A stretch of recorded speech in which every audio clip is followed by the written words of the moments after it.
여러분 요즘 우리 학생들 교육과 관련해서 특히 초중등 교육과 관련해서 가장 많이 접하시는 또는 듣는 이야기가 어떤 건가요? 아마도 뭐 디지털 그리고 AI 관련 이런 그 화두가 아닌가 싶습니다.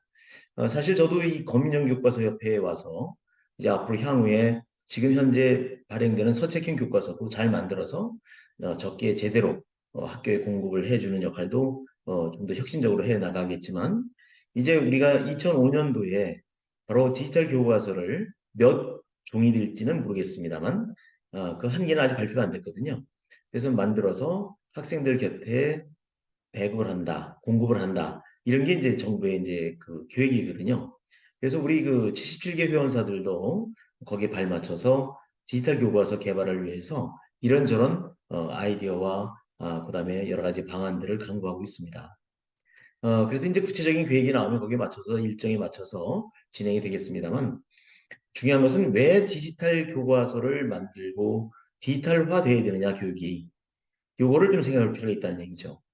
굳이 대통령 업무 보고에서 교육부에서 중점적으로 추진하겠다는 10개의 과제 중에서 제일 처음에 나온 것이 디지털 기반 교육 혁신이라고 한 것이었죠. 이제 그것 때문만은 아니고요. 그만큼 그렇게 중요하기 때문에 제일 첫 번째 놓은 것 같은데 결과적으로 이 디지털화 돼야 되는 이유를 좀 우리 이해할 필요가 있습니다. 심지어는 지금 이제 교과서를 같이 이렇게 앞으로 개발을 하고 그래야 될 그런 발행사들 중에도 일부에서는 과연 그 서책형으로 가면 안 되나? 꼭 굳이 디지털 교과서를 만들어야 되느냐? 이런 생각을 갖고 있는 경우도 더러 있습니다. 뭐 대부분은 그렇지 않습니다만 세계적인 추세고 또 우리가 앞으로 그렇게 가지 않으면 결국 우리 교실의 혁명은 기대할 수가 없다. 잠자는 교실은 그대로 갈 수 있겠고 말이죠. 또 기초학력 부진 학생은 늘 그 상태를 유지하거나 늘 수 있다. 이런 위기감을 갖고 있거든요. 그런데 진짜 중요한 거는 말이죠. 이런 겁니다. 저도 이제 교사 시절이 있었습니다만은 지금까지의 우리 그 교실의 모습은 선생님이 일방적으로 준비해 놓은 자료를 가지고 수업을 하는 거죠. 그러면 어떤 선생님은 참 말씀도 잘하시고 아이들에게 이해도도 높이고 여러 가지 뭐 다양한 그런 양태의 수업이 이루어지는데요. 어떤 수업이 됐든 간에 매 시간 그 수업을 듣는 학생들 일일이 그 학생들이 어느 정도 학습이 됐는가를 체크하고 그다음에 그 부족한 부분을 개별적으로 이렇게 채워주고 뭔가 보완해주고 하는 이런 기제는 일어나지 않았다는 겁니다. 그렇지 않습니까? 그러니까 결국은 선생님들은 수업하면 50분, 50분 그걸로 끝나는 거고 역할을 다 한 거죠. 그 다음에 이제 우리 학생들 입장에서는 그 선생님 수업을 그 정해진 시간 동안 열심히 듣고 필기하고 그러면 나는 이제 수업을 다 했다. 이제 역할을 다 했다. 이렇게 생각하는 거죠. 근데 문제는 앞서 말씀드린 것처럼 진정한 학습이 됐는가 여부는 모르는 거고 더구나 우리 학생들은 뭐 참 선생님의 명강의를 들었다. 그러면 모든 것이 다 학습이 된 것으로 즉 가짜 학습인 걸 모르고 착각을 하는 겁니다. 그리고 시간이 지나고 나서 이제 평가라고 하는 것은 언제 하죠? 그렇죠. 중간고사니 기말고사니 이런 평가가 돌아오면 사실은 그동안에 수업받았던 것이 내 머릿속에 기억되어 있는 것이 없다 보니까 학원도 가고 과외도 하게 되는 것이죠. 그러니까 사교육비는 천정부지로 올라가는 것이고 말이죠. 여러분들 그 내가 꼭 말씀드리고 싶은 것이 학교에 있는 우리 선생님들 강의뿐만 아니라 요즘 그 사교육 시장에서 보면 엄청난 재화를 벌어들이는 그런 일타 강사라고 부르는 그런 사람들도 있어요. 근데 그네들조차도 그렇습니다. 사실은 인기 있는 강사들의 그 아이들이 몰려서 강의를 듣거든요. 그러면 많은 아이들은 도움을 받을 겁니다. 그렇지만 진정으로 생각한다면 그 일타 강사라고 하는 사람들, 인기 강사들의 강의를 들었다고 해서 선생님의 수업을 들은 거와 큰 차이가 있을까? 나는 큰 차이가 없을 수 있다고 생각합니다. 왜 그러냐면 그것 또한 비대면이고 매 순간순간 아이들의 그 학습 정도를 측정하고 모자라거나 필요한 것을 그때그때 최적화돼서 만들어진 자료를 제공을 해주는 시스템이 없기 때문에 일방향이기 때문에 결국은 뭐예요? 그렇죠. 멋진 잘 정제된 심하게 얘기하면 쇼 한번 보고 끝나는 거와 같다는 얘기예요.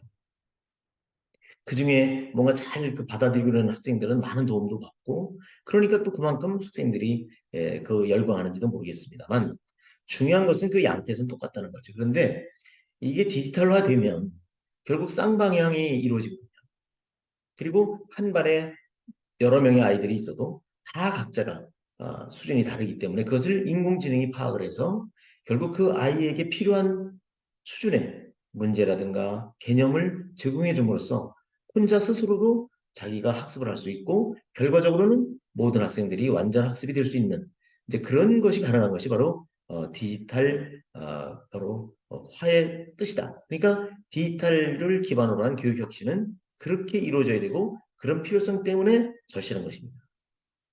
이 양방향, 쌍방향의 소통이 되는 수업이 아니고는 아이들이 뭘 얼마나 이루고 있는지, 무엇을 모르는지 이걸 파악이 될 수가 없어요. 결국은 지금까지는 가르치는 것과 평가가 완전히 괴리되어 있었던 거죠. 앞서 말씀드린 것처럼 가르치는 사람들은 수업하면 골 끝, 역할이 끝나는 거예요. 그 다음에 듣는 사람은 그 시간 동안 수업을 듣는 것으로 자기 역할이 끝난 것으로 착각을 하는 거죠. 근데 우리가 왜 수업을 합니까? 그렇죠. 결국은 아이들이 완전한 학습이 되도록 도와주기 위해서 선생님은 수업을 하고 학생들은 그 수업을 듣는 거 아니겠습니까? 바로 이런 것이 문제예요. 이런 게 해결이 안 되다 보니까 결국은 사교육비는 아무리 이런저런 방법을 통해서 잡는다 해도 잡을 수도 없을 뿐더러 필요한데 잡히겠습니까? 필요하면 해야죠. 예. 그러다 보니까 결국은 그런 악순환이 반복이 되고 있는 거죠. 그래서 만약에 제대로 된 정말 우리가 이상적인 디지털 기반의 교육 혁신이 이루어질 수 있고 바로 그 수단 중에 하나가 이제 디지털 교과서의 개발인데요. 이것만 제대로 된다면 결국은 사교육비도 지금처럼 들 이유가 없고 어쩌면 제로가 될 수도 있다는 그런 희망 섞인 생각도 할 수 있는 겁니다. 왜냐하면 학생 스스로가 혼자서도 할 수 있는 그런 체제이기 때문이죠. 그래서 늘 얘기하는 것처럼 이제는 선생님이 가르친다기보다는 코칭의 어떤 그런 입장에서 코칭을 해주는 그런 입장으로 바뀌게 되고 말이죠. 또 선생님과 부모님은 그 아이들이 개개인별로 어느 정도 학습에 도달해 있는지 또는 경우에 따라서는 뭐 벼락 학습을 하는지 그냥 학습을 하는 척만 하는지까지도 다 파악이 될 수 있는 그런 상황이 오는 겁니다. 그래서 결국은 우리 학생들을 수업을 한다고 하는 것은 그 학생들이 제대로 학습이 되도록 도와주는 것이기 때문에 그런 완전한 그런 학습을 위해서는 결국은 디지털화 되어야 된다는 거죠. 그러면 왜 디지털화를 해야 되는지 이유가 명료해지는 겁니다. 자, 이해가 좀 되셨나요?